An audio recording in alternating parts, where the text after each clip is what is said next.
Hey everyone, John Henry here, Slingshot Futures Trading Group. Thanks for joining me in today's video. Before we start, take a second to give the video a like, subscribe to the channel, and make sure to click the notification bell icon so you don't miss our next live stream or next video launch here on YouTube every day.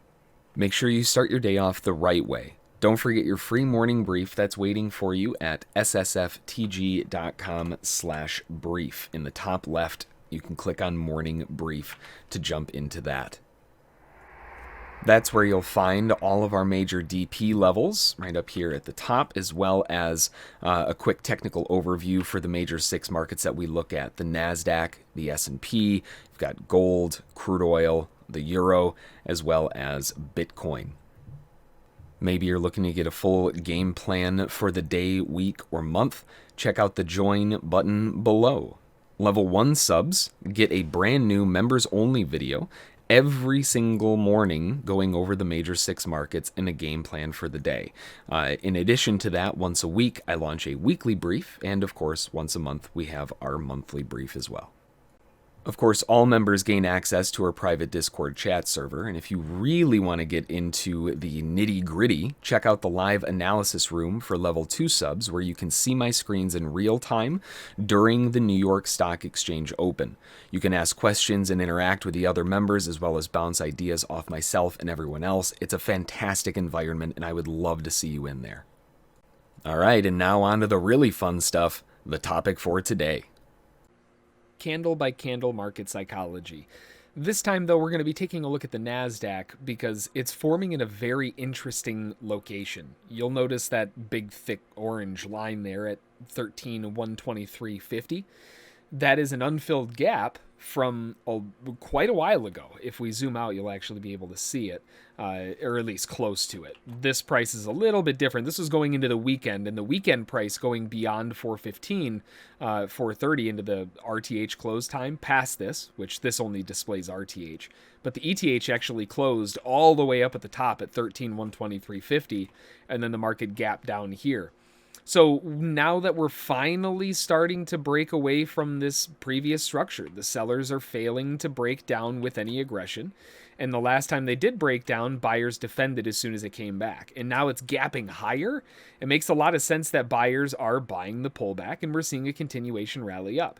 If there was some type of falling resistance, that would have broken it, and it's kind of out of the way. A lot of buyers may be waiting for a breakout pullback coming into today, but then the market opens way up here. Okay, well, maybe breakout pullback isn't going to work anymore. One of the big things, obviously, is that the job's kind of done. We're starting the day off, and it's already above where the gap was. If you look at the opening price, this was a bull bar. It actually opened above that gap and then came down and tested it and bounced and closed all the way back up. So we can see how, in this context, this is an extremely aggressively bullish indication. We have a gigantic gap to the upside. It's a very strong first candle of the day, but more importantly, it gapped above a major zone of interest. It gapped above the gap that they were looking to fill, came back, hit it, and popped right back up again. And this is where we can do a little bit more digging into where the volume took place. So when we add the volume into this, we can see that the majority of the volume ended up coming in right underneath the open. As soon as the market opened up, it just got gobbled alive all the way down. Interestingly, though, the gap didn't actually have a whole lot of support. There wasn't a whole lot of volume there. Most of the support was above it and continued back to the upside. So there's some obvious bullish continuation movement going on here and a really strong start to the day. There will be buyers who are looking to buy this first candle. They have a couple different approaches or options in terms of the way that they're going to want to take this. If they're taking it as a low probability but high reward trade, then they would be looking for a 2-to-1 objective. So buyers would be buying above the high of this candle, and then they would be looking for a 2-to-1 objective, which is up at 13,205, 206-ish. The other way is to understand that this is a big gap to the upside and look at it as, well, I can approach it that way, but I may also want to just be a scalper and look for a quick half to one, something like that. There's a lot of different ways to adjust this. It just depends on the probability that you're looking for. But either way, everybody's looking to do the same thing, and that's go long. So it doesn't really matter what your target is at the moment. If it triggers above this bull bar, we're going to see a lot of buyers trying to come in. And that's a really big bull bar. Now, we can confirm this a little bit further. If we take the volume and drag it over, we can kind of see where is this volume coming in.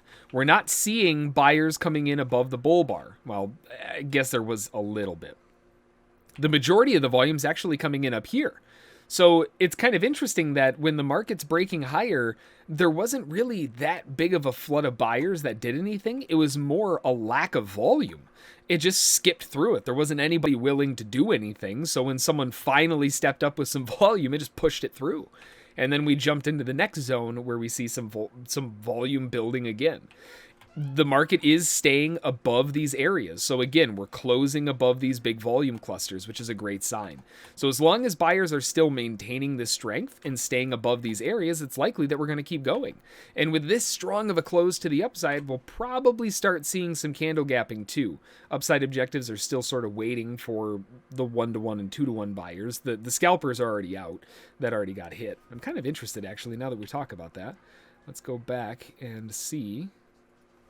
Where was that volume again? Now wait just a gosh darn minute. That volume's coming in right there at the scalp location. Ooh man, I'm not a big believer in coincidences. All right, so it looks like a lot of buyers seemed to pump in and took their profit at a 0.5-to-1, just accepting the risk and saying good enough for a scalp. Good continuation to the upside. We see bullish continue. I mean, there's every reason to believe it's going to keep going. We haven't really hit any objectives, nothing standing in the way, and buyers are still pushing. More continuation up, volume still drying up a little bit more. Starting to see some volume at the highs, and if we look at the overall movement up and see, what's going on with this volume, there is a big, monstrous chunk of volume that just took place right there. Seeing that, and seeing that the market failed to close above it, this is the first time, if we look at this move higher, candle by candle, remember what we had. We had the big volume node underneath the close. We go forward to the next candle. We have the big volume node underneath the close. We go to the next candle, and we have the big volume node above the close. Ooh, wait a minute. Something's kind of shifting gears a little bit here. This isn't what we want to see. It's not that buyers are necessarily done, but they are potentially running out of steam a little bit. We're going to need some proof. There's some candle gapping to the upside, so that does leave some open objectives higher, and buyers are likely looking to fill those objectives.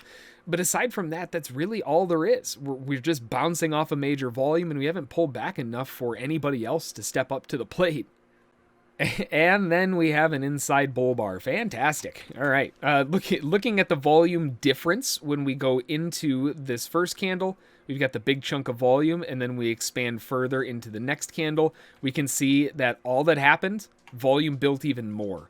That's a really bad sign. Sure, the volume's underneath where the market closed, but let's be real here. This is an inside candle. And in this context, what we just saw, this seems more likely that buyers are starting to take a lot of profit. They're getting out of the way.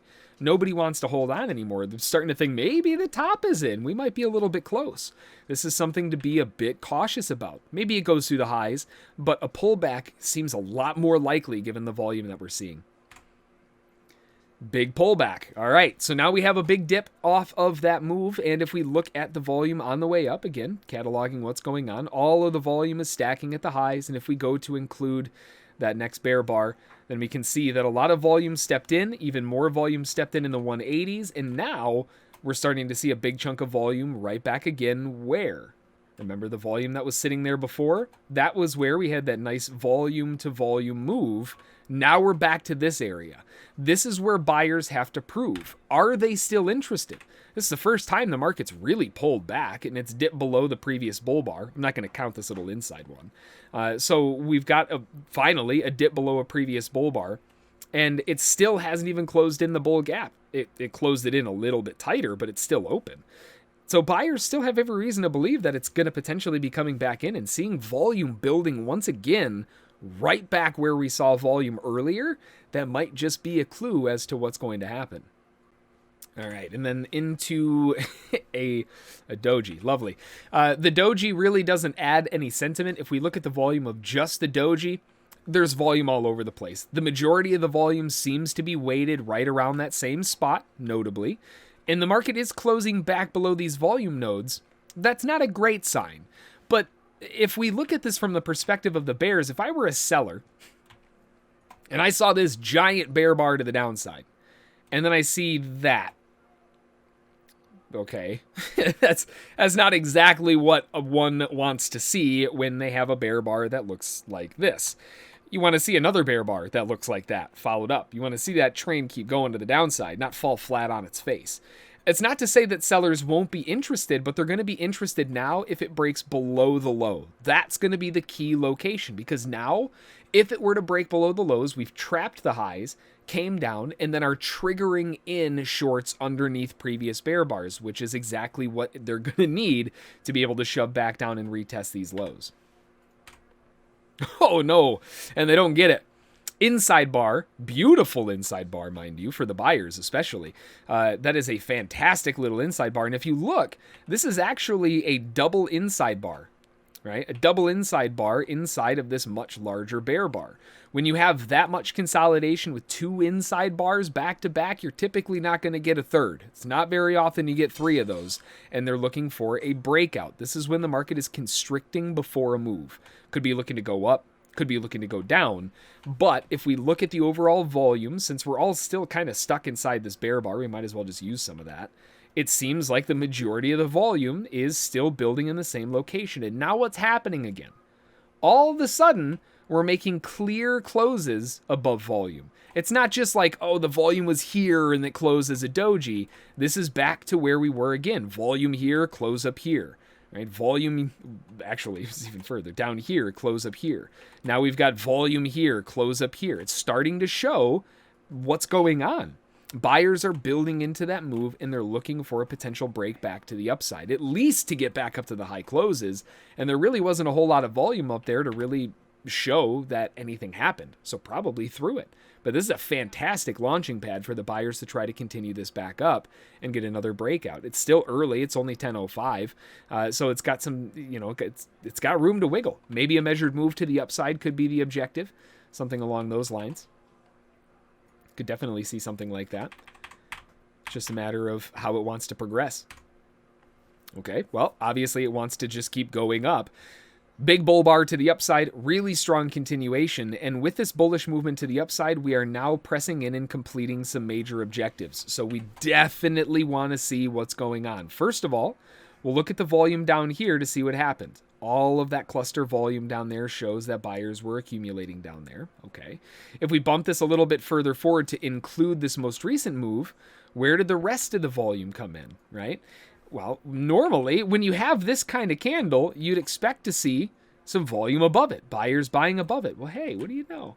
All of a sudden, no volume, no volume, no volume. Bam! All those buyers show up. Well, what do you think sparked this cluster of orders inside here? Boy, that sure seems like buying volume, doesn't it? It just seems like the market ran away pretty aggressively and buyers were buying every pullback they could get their hands on. And now again, what are we seeing? Some big objectives getting hit, huge volume node above the highs, which is to be expected. But once we get that big volume node, where is it? Here. Market's closing here. The last time it's been doing that in this kind of sequence, especially over here, it kept going further. Now there's maybe another candle gap to the upside. We could be looking to finish off that measured move. It's right around the corner. I don't think bulls are necessarily done yet, and the volume is through the roof right now. So it's just a matter of how far does it want to go? Are they going to be able to complete the measured objective through the candle gap? Because that's kind of done. Jeez, big bull bar, big increase in volume. Not a really big surprise. If we look at the volume continuing on that high, looking forward, since these are all fresh highs, it doesn't really matter. We can go over here. And we can see there is a big, giant cluster of volume at the top. And what's happening? Right? Where is all of this volume? Right at the close of the candle. Wait a minute. The last time we saw that, the market went sideways and pulled back. That's not a good sign. This might be near the top. The market could be potentially running out of speed looking at market repetition. And not only that, we're at a massive measured move. Everything is hitting all in the same spot, suggesting that we're very near a top, or at least very likely getting close to it, suggesting from what the market has shown us before. The last time we had this strong rally up and volume started appearing above the closes, it went sideways and pulled back. We're seeing the same thing here again. I'm expecting sideways and pull back. Hey, what do you know? Bear bar didn't really do much, but if we increase this to include that volume, now we can see this is a different picture. All of the sudden now you can see what happened. The sellers came in with a 2 megaton hammer and smashed this thing. And the only reason I say sellers is because once again, it's doing what we expected it to do. We expect it in this sequence and what the market has told us to go sideways to down. We're seeing sideways to down and volume is forming above the opens and closes now. Pretty obvious what happened, right? Buyers who were in, they realized what was going on, realized the sentiment was shifting, realized we were at a major measured move. They jumped ship. Everybody jumped out of the way, and now we're potentially looking for that pullback to start. Small little bull bar. This doesn't prove much of anything. Now, the sellers aren't going to be super happy, but the bulls aren't necessarily going to be disproven either. And if we look at the volume, this paints an even better picture for us. What happened? They went back to the top, they put in another big chunk of volume, and closed where? Down. They closed underneath it. Big clue, right? That's a very big clue as to what to expect next. Sellers are going to be looking at that thinking, wait a minute. The last time this happened, the market broke down. I want to see this start falling apart. So sellers will be looking for a breakdown here for a continuation move lower. Okay, inside bull bar, little bit weak, doesn't really necessarily tell a whole lot. Let's get a clearer picture as far as volume. We're seeing another chunk of volume coming in at the highs. 13,232.50, still being a massive pain for buyers to get through, and they're still failing to get above it. So we still have the same picture. We're at a major target, and buyers are not really taking it further up. Sellers, if anything, are demonstrating that they're taking everything they can get.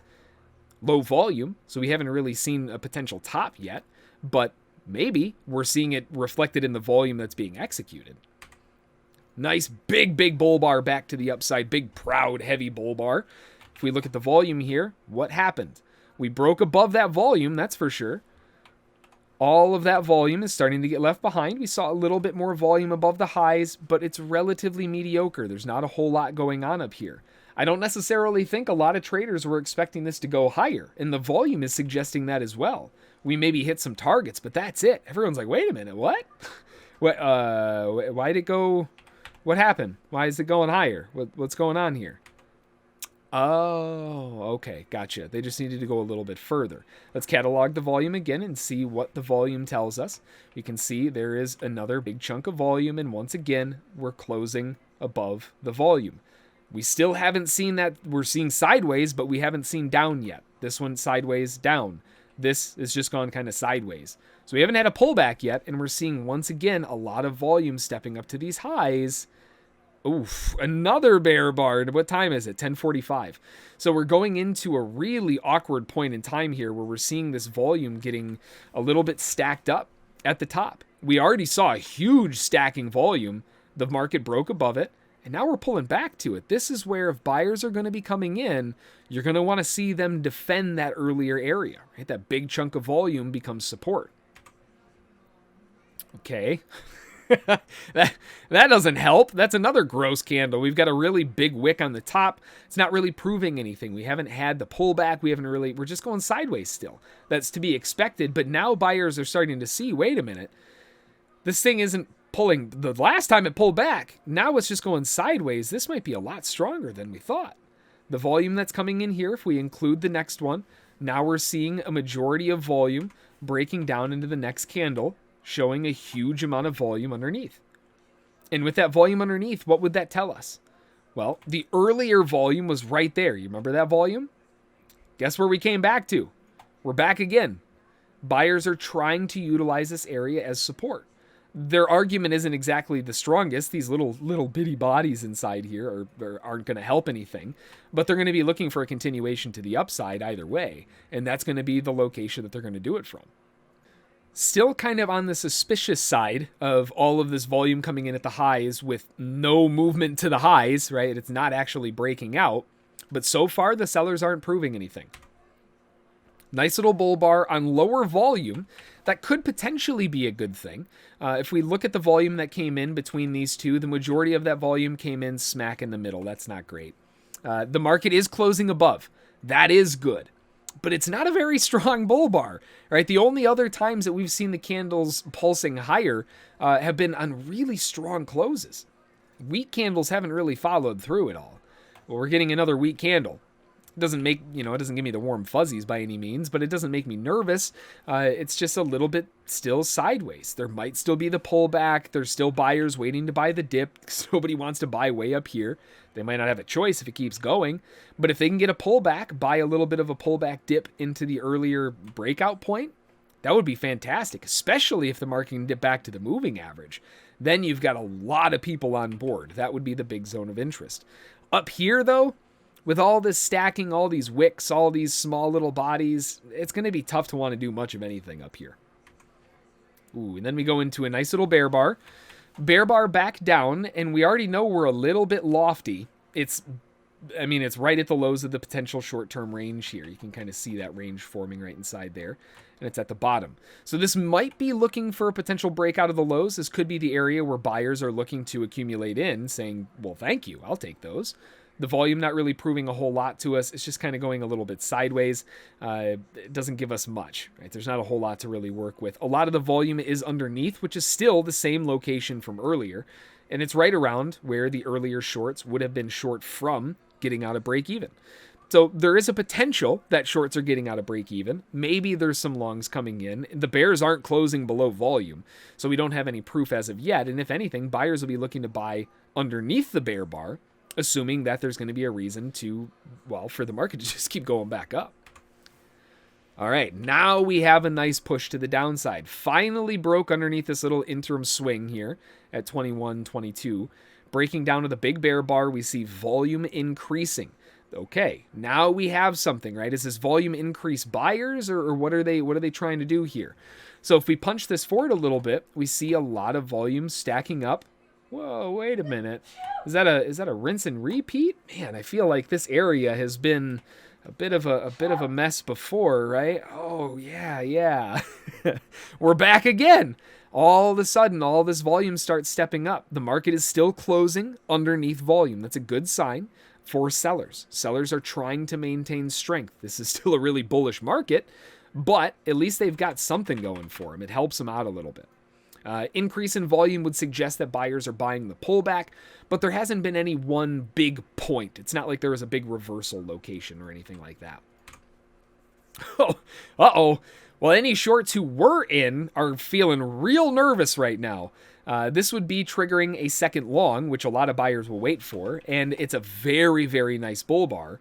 And another thing, it's a failure below the previous swing. That's a twin reversal. It closed underneath it and then immediately within the same size, popped right back up and closed above it. That creates an immediate zone of support that buyers are going to be looking to buy into, expecting this to reverse higher. Not to mention the time of day going into 11:15 and then into lunchtime. This is when you expect to see it go sideways and probably drift back up to the highs. And then we go into lunchtime. It actually just kind of kept going higher. So that can happen sometimes, but a really good example of utilizing the volume to tell you, wait a minute, the strength is here, or wait a minute, the strength isn't here, time to jump ship. And it can really lead to some big, big clues, especially when you're going candle by candle on a 5-minute chart or a slower time frame, analyzing what's going on. Volume can lead to a huge story that's underlying that you may have missed otherwise. All right, well, that's going to do it for this one. As always, I hope you found it useful, interesting, entertaining, and, hopefully something in here that you can add to your tool belt. Like always, if you have any questions, feel free to shoot me an email, jhb@ssftg.com. Like we always say, stay safe out there, keep those stops in play, and let the winners run. Until the next time, we'll see y'all then. Thanks.